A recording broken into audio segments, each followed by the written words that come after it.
آج ہم ایک ایسے انٹیلیجنس آفیسر کی کہانی پر بات کرنے والے ہیں جن کی پوری زندگی اس وقت الٹ گئی جب انہوں نے ایک ایسے پروگرام کے بارے میں سچ بولنے کا فیصلہ کیا جسے پردے کے پیچھے رکھا گیا تھا۔ اور اس کہانی میں ایک بہت بڑا تضاد ہے۔ سوچنے کی بات یہ ہے کہ CIA کا جو پورا ٹارچر پروگرام تھا اس کے سلسلے میں صرف ایک ہی شخص جیل گیا، صرف ایک، اور وہ تھے جان کیریاکو۔ تو سوال یہ اٹھتا ہے، کیا انہیں جیل ٹارچر کرنے کی وجہ سے بھیجا گیا تھا؟ نہیں، بالکل نہیں۔ جواب جتنا سادہ ہے اتنا ہی حیران کن بھی ہے۔ انہیں جیل بھیجا گیا کیونکہ انہوں نے اس پروگرام کے بارے میں بات کی تھی۔ اور ان پر دباؤ کتنا تھا اس کا اندازہ اس بات سے لگایا جا سکتا ہے جو ایک امریکی پروسیکیوٹر نے ان سے کہی کہ یہ ڈیل لے لو اور شاید تم اپنے پوتے پوتیوں سے ملنے کے لیے زندہ رہو۔ مطلب بات صرف کریئر کی نہیں تھی، بات زندگی تک پہنچ گئی تھی۔ تو آئیے دیکھتے ہیں کہ یہ سب شروع کیسے ہوا۔ جان کیریاکو کوئی وسل بلوئر بننے کے ارادے سے نہیں آئے تھے، وہ تو CIA کے ایک کامیاب آفیسر تھے، لیکن ان کے سامنے ایک ایسا اخلاقی سوال آیا جس نے ان کا پورا کریئر بدل دیا۔ لیکن جان کیریاکو کوئی عام افسر نہیں تھے، وہ کوئی باہر سے نہیں آئے تھے۔ 13 سال کا تجربہ تھا ان کا CIA میں، خاص طور پر 9/11 کے بعد جو کاؤنٹر ٹیررزم کی کوششیں تھیں ان میں وہ ایک اہم نام تھے، بلکہ جو القاعدہ کے سینئر لیڈر ابو زبیدہ کی گرفتاری ہوئی تھی اس ٹیم کو بھی یہی لیڈ کر رہے تھے۔ تو آپ سمجھ سکتے ہیں کہ ادارے میں ان کی کتنی عزت تھی۔ اب اسی دوران ایک نیا پروگرام شروع کیا گیا جس کا نام بڑا اچھا سا رکھا گیا، انہانسڈ انٹیروگیشن ٹیکنیکس، یعنی بہتر تفتیشی تکنیک۔ اب یہ کوئی ایک دو افسروں کا اپنا کام نہیں تھا، نہیں، یہ باقاعدہ ایک سرکاری پالیسی تھی جسے صدر اور محکمہ انصاف تک نے منظور کیا تھا۔ اور سچ پوچھے تو یہ جو بہتر تفتیش کا نام تھا نا، یہ اصل میں منظم تشدد یعنی ٹورچر کا ایک کوڈ ورڈ تھا۔ تو یہ تکنیکیں تھیں کیا اصل میں؟ مثال کے طور پر قیدیوں کو 12 دن تک سونے نہیں دیا جاتا تھا۔ سوچیں، اس حد تک کہ ان کے جسم کام کرنا چھوڑ دیتے تھے۔ پھر ایک تھا کولڈ سیل، یعنی ایک ٹھنڈا کمرہ جس کا ٹیمپریچر تقریباً 10 ڈگری سیلسیس ہوتا تھا اور قیدی پر گھنٹوں ٹھنڈا برف والا پانی ڈالا جاتا تھا۔ اور سب سے بدنام زمانہ واٹر بورڈنگ، جس میں انسان کو یوں محسوس ہوتا ہے جیسے وہ ڈوب رہا ہے۔ تو جب جان کیریاکو اور ان کے ساتھ 13 دوسرے افسران یعنی کل 14 لوگوں کو کہا گیا کہ آؤ ان ٹیکنیکوں کی ٹریننگ لو، تو ان 14 میں سے صرف ایک شخص نے انکار کیا، صرف ایک، اور وہ تھے جان کیریاکو۔ اور یہ فیصلہ انہوں نے ہوا میں نہیں کیا تھا۔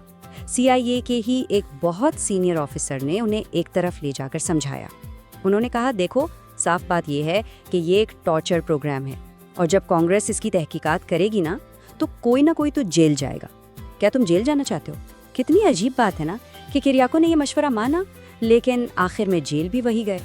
تو سوال یہ ہے کہ ایک آفیسر جس نے اندرونی طور پر تو منع کر دیا، آخر وہ کون سی وجہ تھی کہ انہیں سب کے سامنے آ کر بات کرنی پڑی؟ ان کی خاموشی کیوں ٹوٹی؟ اس کی ایک بہت بڑی وجہ یہ تھی کہ کیریاکونیوں نے اپنی آنکھوں سے دیکھا تھا کہ یہ پروگرام صرف غلط ہی نہیں بلکہ بالکل ناکارہ بھی تھا۔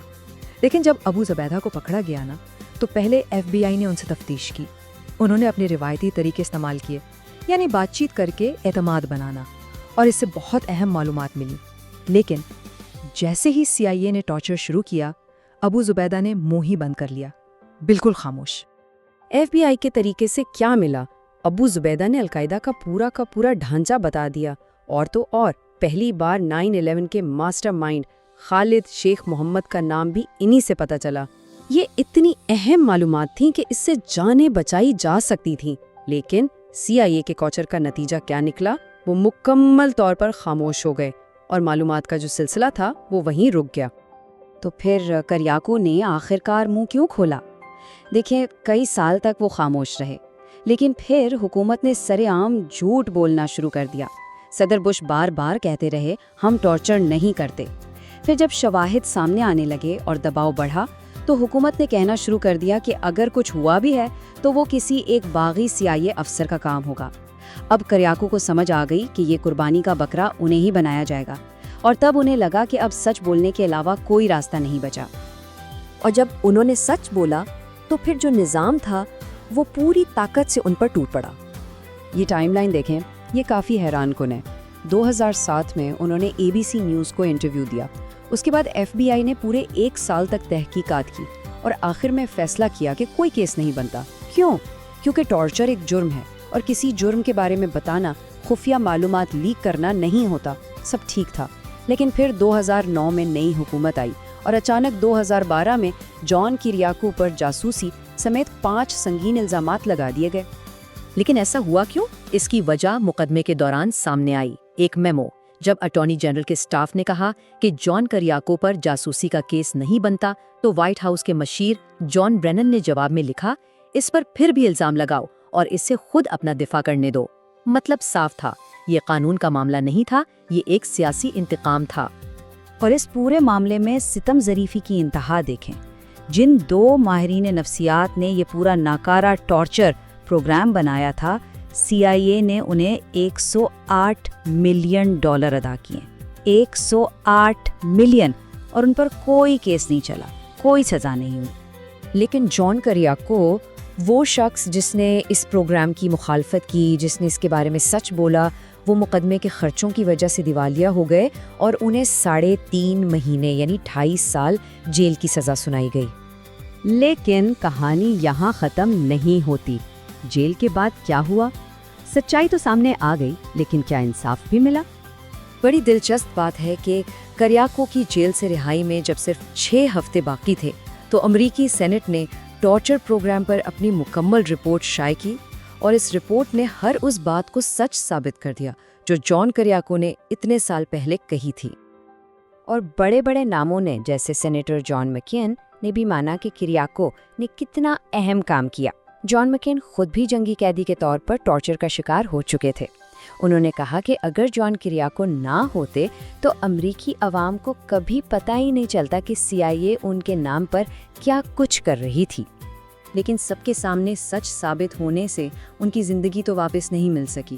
ان پر ایک سنگین جرم کا ریکارڈ لگ چکا تھا، وہ دیوالیہ ہو چکے تھے، اپنی سرکاری پینشن سے ہاتھ دھو بیٹھے تھے، اور حالت یہ تھی کہ جیل سے نکلنے کے بعد انہیں میکڈونلڈز اور اوبر جیسی جگہوں پر بھی نوکری نہیں مل رہی تھی۔